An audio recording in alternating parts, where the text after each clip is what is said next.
Who am I? Well, let's start off. My name's Nicholas and I'm 13 years old. Where do I begin? One important question around the work I do is, what is the foundation of human rights and equality? Well, every person has dignity and value. And one fundamental way we recognise every person's worth is by acknowledging and fully respecting their human rights.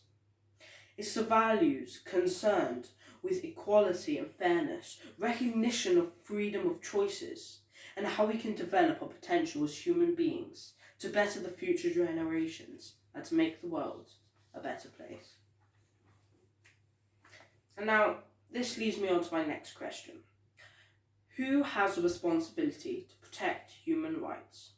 A person's ability to enjoy their human rights depends on other people respecting those rights. This means that human rights involve responsibility and duties towards other people and the community. Well, the key word is being community, and we all live in this world together, and we must respect each one another. So we all have a responsibility to ensure that we can exercise our rights with consideration of the rights of others. There is over 7 billion people in this world, and we are all different. It is my belief that we all have something to give to the world. My vision has been for all individuals in society to be accepted for who they are. If we embrace each other's differences, the world will be a better place. For a long time, I asked and I searched for what I believe defines us as human beings. All our answers might be different, but I believe what defines us is the dreams we have, our drive for change to make communities better, and our actions to seek this. Now, my vision for the world is we need love and kindness, and this is why we are on earth, to give our whole self. We have to make it better for our current generations and the future. Our blood does not discriminate, because we could be from opposite sides of the world, but we are all human, and we are all the same. I often ask others, do you realise the power you have as a human being? The privilege of power you hold by something we can take for granted daily. Choice. Now, I often ask others, we all make choices in our lives, and each and every one of them shapes who we ultimately become. See, I must note that not everyone is in control of their choices, but we all have a choice to wake up, to be happy or sad. We have an endless choice that we make in a day. We make these choices, and it is crucial to who we become. I'm sure that many don't even recognise these as choices, but we sometimes can get caught up in the hardships of life, and without actively realising that choices can affect those in our community and us. At my lowest point, I had wished I was never born, but I'm proud that I've had the courage to go through what I did, and it must have been for a good reason. If I can make just another person's day better, then it is a day's goals complete. For a long time, I was lost by the fears in my mind. I didn't realise I had a choice to change my circumstance. Now, when people ask me, how did you get through what you did? I tell them choice. Our outlook on life is a choice. Being hopeful for the future is a choice. Being respectful is a choice. Showing love and kindness is a choice. Life is never going to be perfect, and every single day we have a choice to be a better person than the day you were before. When they ask you, do you make your choices wisely? You need to ask yourself, do you wake up every day and accept the way things are? Or do you actively say, I am privileged to have a choice, because ultimately that is what our ancestors have worked so hard for generations and generations. Because we all have choices, and we have a choice to be courageous. We are privileged to have a choice to begin with. This is ultimately our human right. Each and every one of us advocated this, and it has a snowball effect. I can guarantee you that there would be more peace in the world, if we all used our choice wisely. And if you wake up, and if something doesn't feel right, you have a choice to let that dwell on you for the rest of your day, or you have a choice to change something. I encourage every single one of you, and for you to encourage others. We all have a choice, and we can all choose how to make things different. But making choices will better ourselves and those around us, what we strive for every day. A quote I repeat on all of my speeches, because it does resonate with my heart, is, if you wait to do everything for everybody, rather than something for somebody, nothing will be done for nobody. This means you do it step by step, one person at a time, because if you do too much at once, it won't really get your message out. It won't have the same effect and emphasis that you can on one person. Now, this brings me to my next slide, and this tells you a bit more about me. Born with a difference. Now, I was born with a precancerous large congenital melanocytic nevus that covered 2/3 of my face, and it left a lot of scarring when it was removed. I'm considered disfigured by terminology underneath the Disabilities Act, but this term I strongly disagree with. And I also advocate for facial equality. CCA kids are empowering and give hope to individuals and families affected by facial difference. And it is a facial equality charity that has been with me from the beginning, and it is very close with my heart. And I also work closely with the famous author R.J. Palacio, who wrote the book Wonder. Their workshops is to choose kind. The #BeKind ethos in line with the book, which is also my message. They now do workshops within schools settings to help children understand other children with facial differences. Now, I also have worked very closely with the Diana Award, who have helped me in giving the confidence and tools to engage with my work to make a change.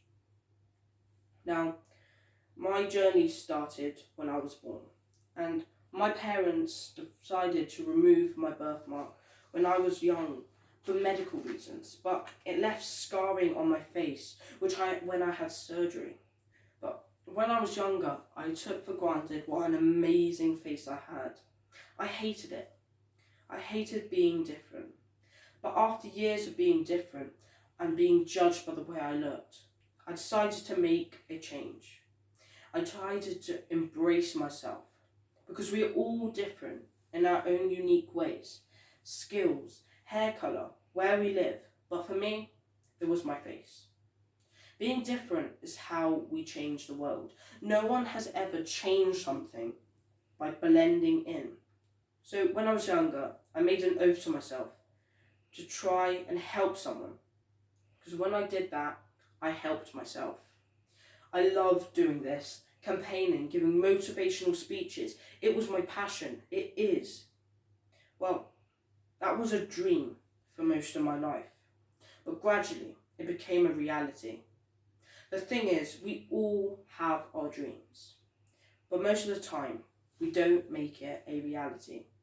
The thing is, we all have our dreams, but we choose not to make it a reality, because we have a choice for everything, and we are blessed with the most powerful thing in the world, a voice.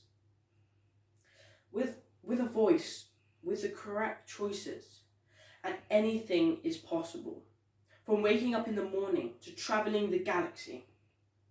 I've been bullied simply for the way I look.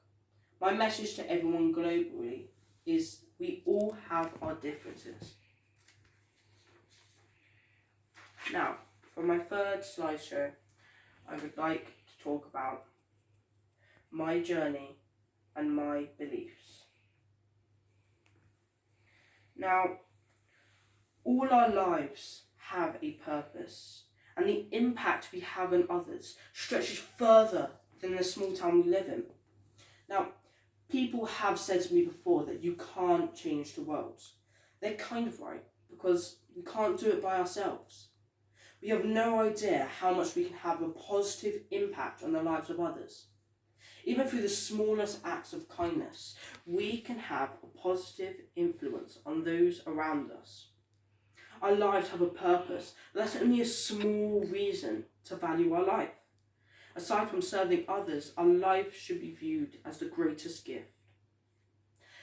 Well, there was a long time ago that I didn't see my life as a gift, and I didn't realise the good impact I would have on others.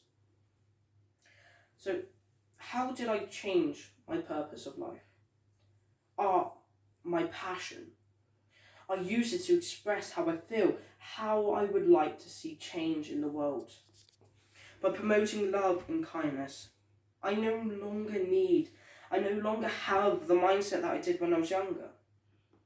My mindset when I was younger was that things need to change.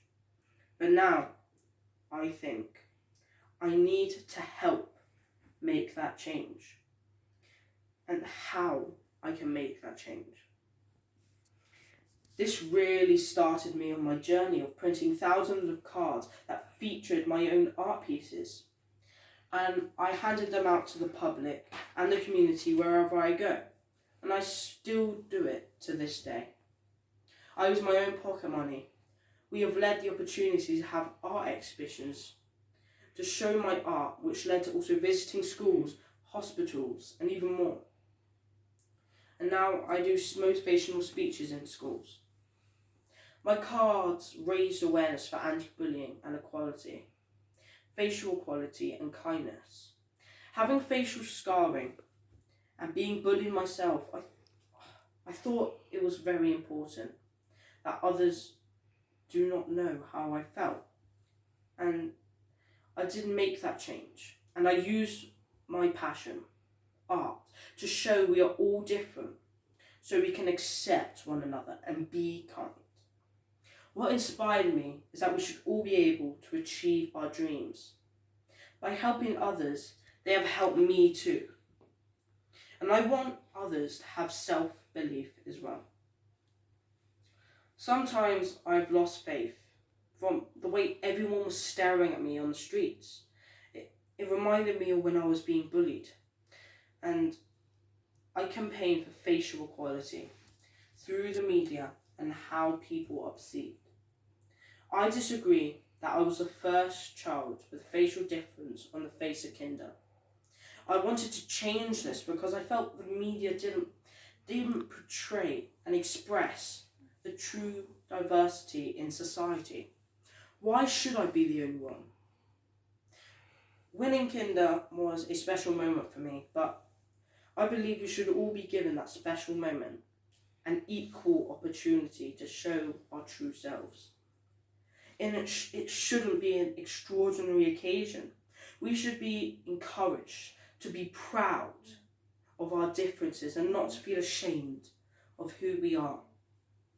Now, I wrote a short story when I was younger on a penguin, and he was bullied because of the way he looked, but he didn't let this stop him.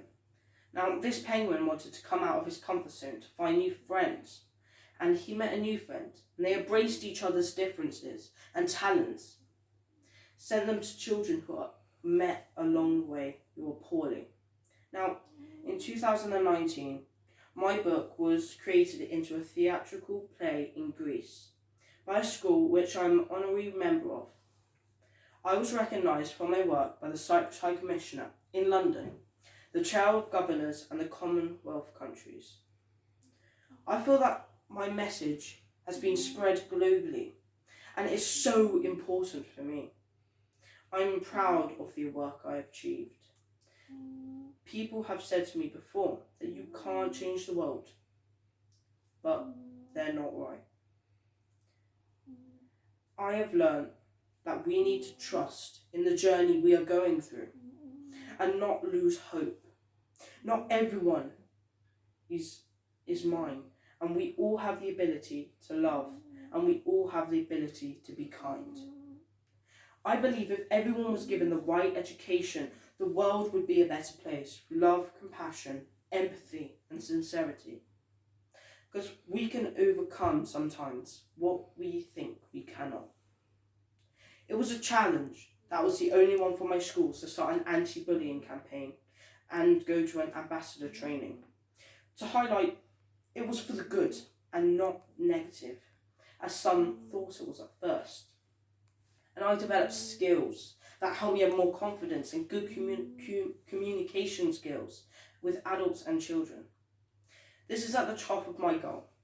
And if I do something for someone, then they will do something for someone else. And then it will just keep going.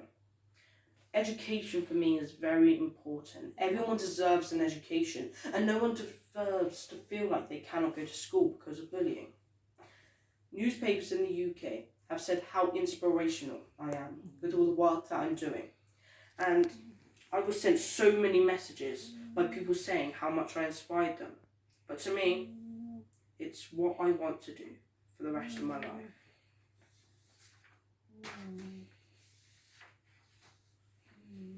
Now,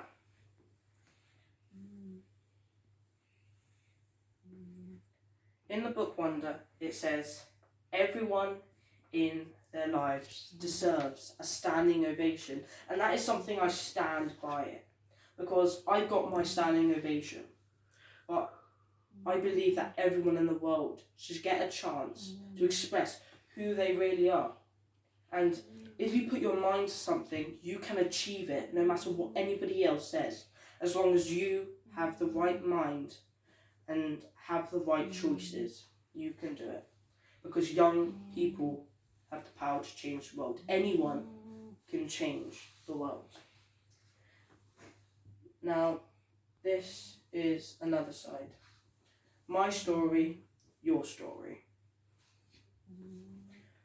Now, no story is more important than another. We all have our hard times, and everyone goes through hard times right now. Like Oggy said in the book Wonder, I think there should be a rule that everyone in the world should get a standing ovation in their life.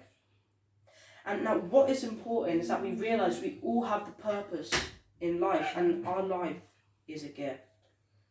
This is what I want people to know. Everyone deserves to be loved by somebody. That is what Princess Diana said. We are all equal. And the answer is, we can change the world. United. And please help me on my quest for equality. Now, look to the person to the left of you, and then look to the person to the right of you. Say one kind thing to them and ask them to carry it on to public. Let's create a new world where we are accepting, loving and kind to one another. Please be an upstander. And that is not just standing by and defending the one that has been a victim. Be their friend. Find out about them as a person. Get to know them on a deeper level. As if you are just an upstander, which is very noble. But don't get to know that person. And I feel that you should really go by #BeKind, #show love, #up for voice, and #show respect. Now, I am going to be asked some questions, and I really want you to ask some of them to me, because I feel like that people should know more about my condition and bullying, and we should really spread awareness about kindness and compassion. And if you would really like to watch a movie or read a book, I would recommend Wonder, because it really shows a deeper meaning to someone's life. And thank you for today. Thank you for listening.